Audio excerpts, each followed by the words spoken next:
Hello friends, welcome to my channel study with Simar. आज हम करेंगे एनसीईआरटी क्लास 12 हिस्ट्री के 6th चैप्टर का सेकंड पार्ट, जिसका नाम है भक्ति सूफी परंपराएं। तो इसमें हम फर्स्ट डेफिनेशन पढ़ेंगे महान और लघु परंपराएं। तो हम इसमें ये जानने वाले हैं कि महान परंपराएं किसे कहा गया और लघु परंपराएं किसे कहा गया। अब इसमें आपको एक नाम याद करना है, वो है रॉबर्ट रेडफील्ड के बारे में। अब ये जो रॉबर्ट रेडफील्ड है, ये एक समाजशास्त्री है।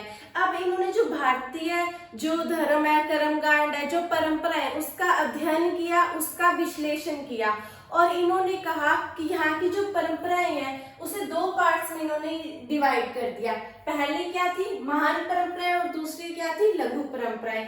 अब इन्होंने कहा कि जो परंपरा या जो कर्मकांड अमीर वर्ग या फिर प्रभावशाली वर्ग, जैसे कि कोई राजा हो गया या फिर पुरोहित हो गया, इन वर्ग द्वारा जो परंपरा जो कर्मकांड किए जाते हैं वो क्या कहलाएगी, महान परंपरा कहलाएगा। ये सारे क्या है, यानी जो अमीर वर्ग, जो राजा है या फिर जो पुरोहित है, जो कर्मकांड करेंगे या वो जो परंपरा को अपनाएंगे, वो क्या कहलाएगा, महान परंपरा कहलाएगा। और फिर उसके बाद में आते हैं लघु परंपरा की बात। अब ये तो महान हो गया, लघु परंपरा का जस्ट इसका उल्टा करना है, यानी जो सामान्य लोग हैं, यानी कि जो सामान्य जन है या फिर जो किसान है, वो जिस परंपरा को या जिस कर्मकांड को अपनाएंगे वो कहलाएगा लघु परंपरा। तो वापिस से समझाते हैं इसको। ये जो महान और लघु परंपराएं हैं, अब जो रॉबर्ट रेडफील्ड है उन्होंने इसका विश्लेषण किया, इसका अध्ययन किया और इन्होंने जो परंपरा इसे दो पार्ट्स में डिवाइड कर दिया, पहला महान और दूसरा लघु।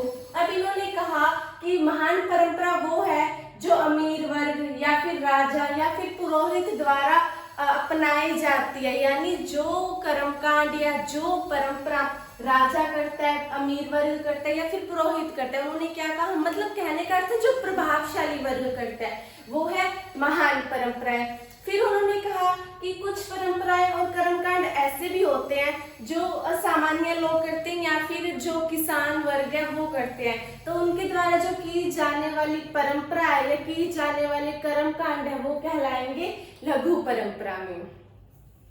तो अब ये तो हमने पढ़ लिया। अब हम जो पार्ट 1 था उसकी एंडिंग हमारे हुई थी अलवार और नयनार संतों से। तो हमने ये पढ़ा था कि अलवार संत कौन थे और नयनार संत कौन थे। हमने इसमें पढ़ा था कि अलवार संत थे विष्णु के उपासक, यानी कि विष्णु भक्त, और जो नयनार संत थे वो थे शिव भक्त, शिव के उपासक। तो ये चीज हमने यहाँ पे पढ़ी थी। तो अब हम ये देखेंगे कि जाति के प्रति अलवार और नयनार संतों का क्या दृष्टिकोण था। जो डेफिनेशन है वो है जाति के प्रति दृष्टिकोण।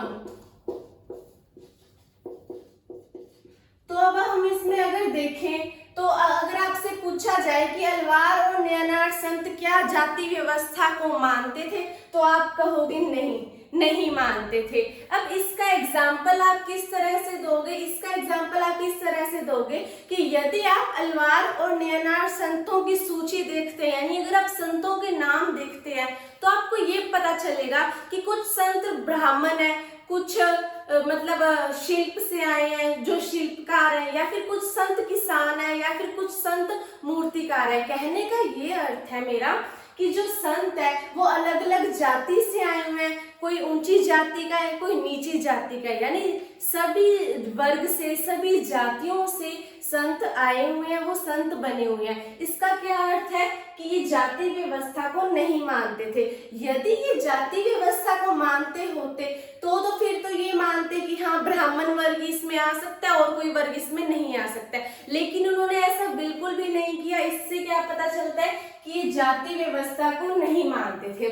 फिर सेकंड बात हमारी ये आती है कि स्त्रियों की इसमें उपस्थिति थी या फिर नहीं थी। जो आपकी डेफिनेशन है वो है स्त्रियों की उपस्थिति।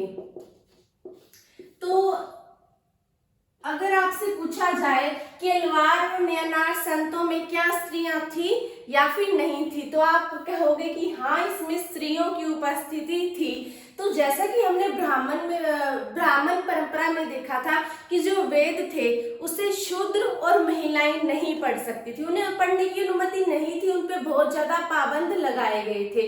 लेकिन यदि आप अलवार और नयनार संतों में देखें तो उसमें स्त्रियां पाई जाती थी, कुछ संत ऐसे भी थे जो स्त्री थी। इसमें अगर आप अलवार संत का एग्जाम्पल देखें तो वो है अंडाल। अंडाल नाम की स्त्री है, ये क्या है, विष्णु भक्त। नाम से अलवार से पता चल रहा है ये विष्णु भक्त है।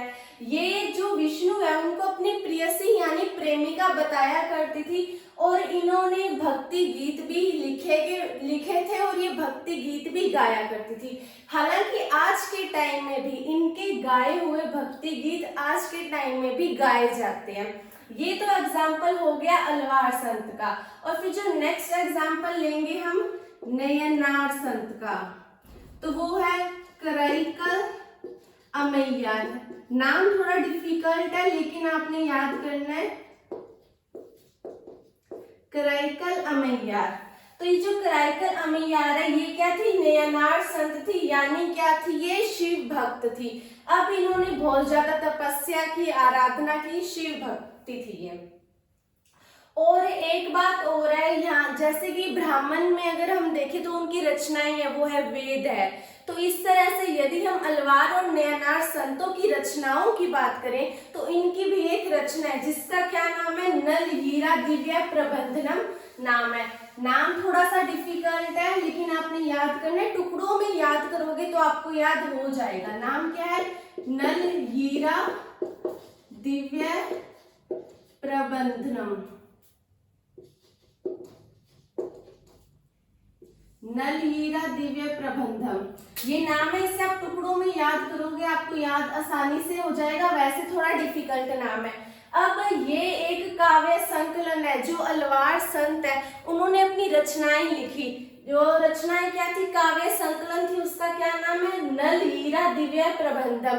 अब इसे चारों वेद जितना महत्व दिया जाता है, यानी चारों वेद के जितना इसे इक्वलेंट माना जाता है नल हीरा दिव्य प्रबंधम को। फिर उसके बाद में नेक्स्ट बात आती है राज्य के साथ संबंध की। तो इनके राज्य के साथ संबंध किस तरह के थे, तो यदि हम बात करें कि अलवार और नयनार के संतों की रचनाओं की, तो इसमें आप कहीं ना कहीं देखेंगे कि जो जैन धर्म है और जो बौद्ध धर्म है उसके मतलब उसका तिरस्कार किया गया है, मतलब उसको अच्छा नहीं कहा गया है, उसका विरोध किया गया है। अब इसका रीजन शायद ये हो सकता है कि जो राजा होते थे या जो राज्य होता था उससे राजकीय अनुदान लिया जाता था, मतलब जो राजा होता था वो राजकीय अनुदान देते थे इन धार्मिक संतों को। अब इसमें कंपटीशन चलता था, कंपटीशन क्या चलता था कि किसको ज्यादा अनुदान मिलेगा। अब जिसको ज्यादा अनुदान मिलेगा वो सबसे ज्यादा अच्छा हो जाएगा, तो इसमें कंपटीशन यही चलता रहता था।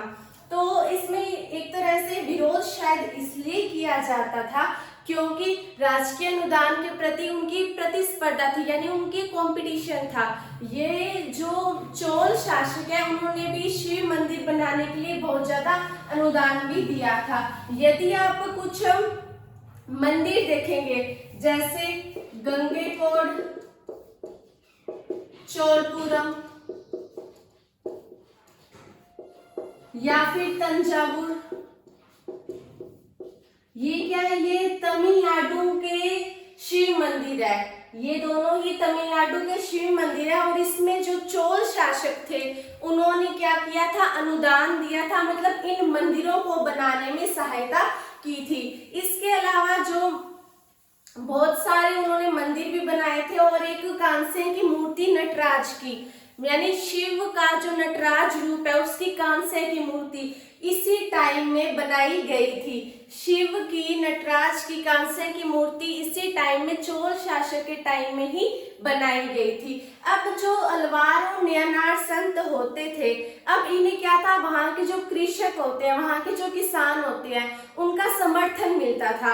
और वहां का जो राजा है वो किसानों का समर्थन पाना चाहता है, और जो वहां के किसान है वो अलवार और नयनार संतों को अपना समर्थन देते हैं। इस तरह से राजा अपने आप को बड़ा दिखाने के लिए, अच्छा दिखाने के लिए थोड़ा अनुदान भी दिया करता था, ताकि उन्हें वहां के किसानों का भी समर्थन मिल सके, क्योंकि राजा की सबसे बड़ी ताकत होती है, वो होती है प्रजा। तो वो प्रजा का समर्थन पाना चाहते थे, इसलिए उन्होंने बहुत सारे मंदिर भी बनाए, बहुत सारे संतों की मूर्तियां, ईश्वर की मूर्तियां, मतलब इस तरह से उन्होंने बहुत ज्यादा उसमें सहयोग भी किया। तो अब एक आपने नाम पढ़ा होगा, प्रांतक प्रथम। ये जो प्रांतक प्रथम है ये चोल शासक है। अगर आपने चोल शासक के राजाओं के नाम पढ़े हैं तो आपको ये पता होगा कि प्रांतक प्रथम एक चोल शासक है। अब इन्होंने 1945 ईस्वी में क्या किया था, दो संत थे, अपार और दूसरे संत क्या थे, सुंदरार। इन दोनों संतों की जो धातु की प्रतिमा, जो धातु की मूर्ति है, इन्होंने मंदिर में रखवाई थी। और जो कोई जुलूस होता था या फिर कोई धार्मिक काम होता था, तभी इन मूर्तियों को बाहर निकाला जाता था। वापिस से समझा देती हूँ कि जो प्रांतक प्रथम है, उन्होंने दो संतों अपार और सुंदरार की मूर्तियां बनाई थी, मतलब धातु की प्रतिमा बनाई थी, और इन्हें शिव मंदिर में भी रखवाया था। उसके बाद में जो नेक्स्ट डेफिनेशन आती है वो है कर्नाटक में वीर शैव परंपरा। कर्नाटक की वीर शैव परंपरा। तो यदि हम कर्नाटक की वीर शैव परंपरा की बात करें तो यहाँ पे आपको साफ पता चल रहा है कि यहाँ पे कर्नाटक की ही बात हो रही है। तो कर्नाटक में क्या हुआ था, एक आंदोलन हुआ था। अब कोई भी आंदोलन होता है तो उसका कोई ना कोई व्यक्ति नेतृत्व जरूर करता है। तो यहाँ पे जो आंदोलन हुआ था तो उसका नेतृत्व किसने किया था, बासवन्ना ने किया था। ये एक व्यक्ति, अब थोड़ा हम बासवन्ना के बारे में भी पढ़ लेते हैं। जो बासवन्ना ये क्या थे, ब्राह्मण थे। तो ये ब्राह्मण, लेकिन स्टार्टिंग में इनको जैन मत से थोड़ा, मतलब ये जैन मत के प्रति इनका ज्यादा झुकाव था, इनका ज्यादा रुझान था। वापिस से समझाती हूँ, जो बासवन्ना थे वो थे क्या, ब्राह्मण थे, लेकिन इनका जैन मत के प्रति स्टार्टिंग में थोड़ा रुझान था, थोड़ा झुकाव था। और जो चालुक्य राजा है उनके दरबार में ये मंत्री भी थे। कौन थे, बासवन्ना चालुक्य राजा के दरबार में मंत्री भी थे। अब इनके जो अनुयायी है वो क्या कहलाए, वीर शैव कहलाए, और साथ ही साथ वो क्या कहलाए, लिंगायत कहलाए। वापिस से समझाती हूँ, इनके जो अनुयायी है यानी जो बासवन्ना के जो अनुयायी है वो क्या कहलाए, वीर शैव और लिंगायत कहलाए। अब ये वीर शैव क्या है, वीर शैव का अर्थ है शिव के वीर, शिव के वीर। और लिंगायत का अर्थ है लिंग धारण करने वाले। लिंगायत का क्या अर्थ है, लिंग धारण करने वाले। तो अब इसमें क्या होता है, जो लिंगायत लोग हैं यानी जो लिंग को मानते हैं, लिंग धारण करने वाले जो लोग हैं, वो उसमें जो पुरुष होते हैं वो लेफ्ट हैंड के जो यानी जो बाजू होती है उस पे एक छोटा सा चांदी का मतलब एक बॉक्स होता है, उसके अंदर छोटा लिंग डाल लेते हैं, एक लघु लिंग डाल लेते हैं। आप इसे जो शिवलिंग है उससे रिलेट मत कीजिए, ये थोड़ा उससे अलग है। तो करते क्या है, जो लिंगायत लोग हैं, जो लिंगायत पुरुष है, वो अपने लेफ्ट जो हाथ होता है उसके बाजू के एक छोटे से सिल्वर के बक्से के अंदर लिंग डाल लेते हैं और उसे धारण कर लेते हैं। जिस तरह से आपने देखा होगा हाथ पे ताबीज वगैरह बांधते हैं, उसी तरह से ये लिंगायत धारण किया जाता था।